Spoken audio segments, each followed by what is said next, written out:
Hello everybody, welcome back to Screenstars and welcome to another PlayStation 4 review.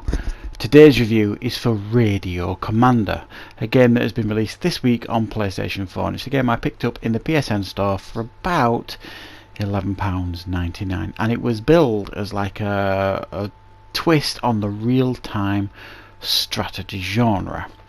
Now, I like strategy games. You've probably gathered that by watching some of my content and reviews on the channel, and I'm always looking for something a little bit different in regards to a strategy game. So with this one, what essentially you get here is it's based in the Vietnam War. It's based in 1965, early in the Vietnam War. And the premise here is, you know, when you've watched war films and you see like the troops on the ground in a Vietnam War film and they're radioing back at the base for airdrops and ground support and air support and all this kind of stuff.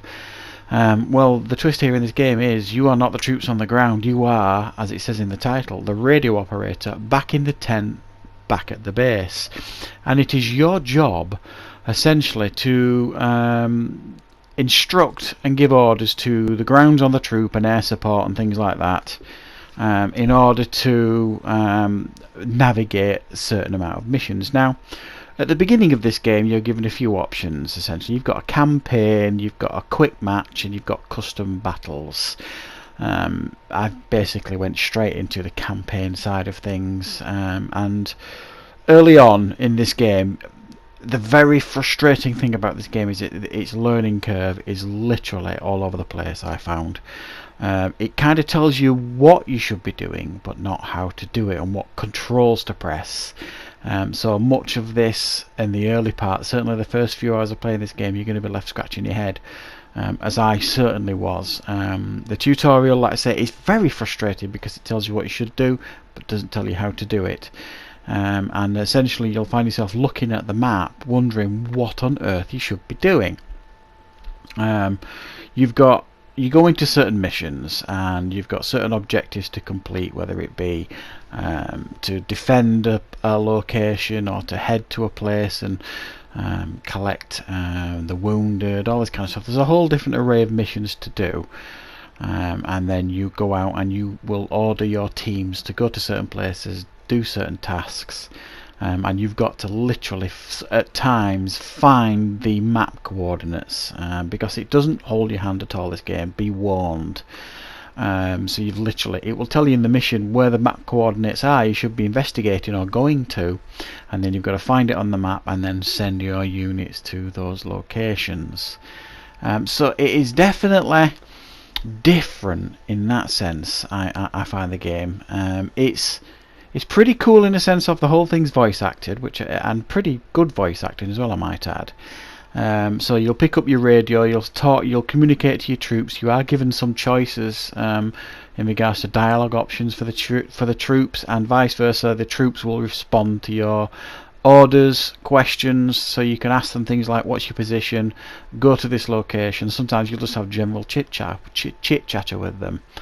So it is pretty cool that, you know, you've not just got ground units, you've got air units and things like that as well, and you've got to direct them to different parts of the map.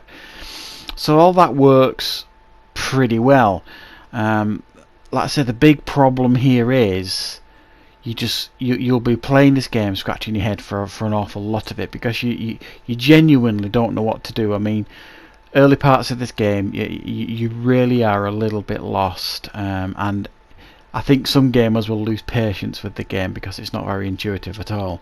Once you get over that hurdle and you figure out what you should be doing in this game, and by that I mean you figure out how to issue orders to your units, how to find things on the map, how to use the map tools, because it does give you some map tools to use. So when you find a location, you can pop something there to remind you that's where it is. How to find your base. I mean, it took me about 3/4 of an hour on one mission.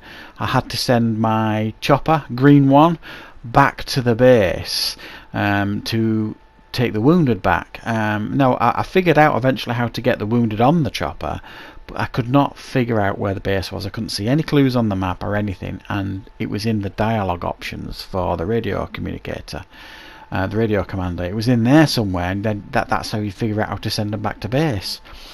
But nothing in the instructions told me that was how you do it. And much of the early gameplay will be that level of frustration.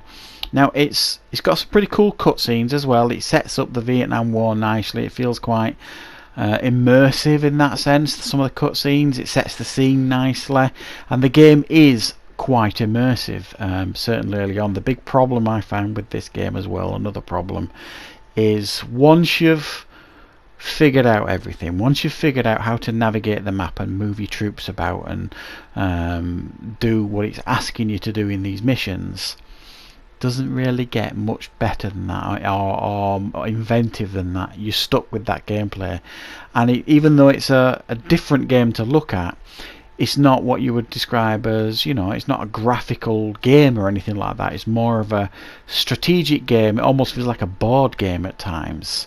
So while it is quite immersive in things, you're going to be staring at maps a lot and moving units around on the map and doing certain things and chatting to soldiers and air support and things like that.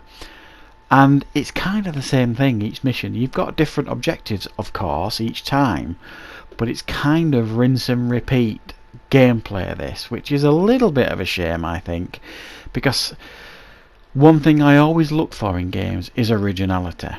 Too many games rinse and repeat and copy each other, and I am always impressed and looking for a game that is going to do something a little bit different with a genre, and this certainly does it. It's got a real unique immersive originality factor to it, this game, but unfortunately the longevity of it isn't there for me, and the frustration levels are just immense. If you don't have an awful lot of patience, you're probably going to struggle with this game to get over that initial learning curve.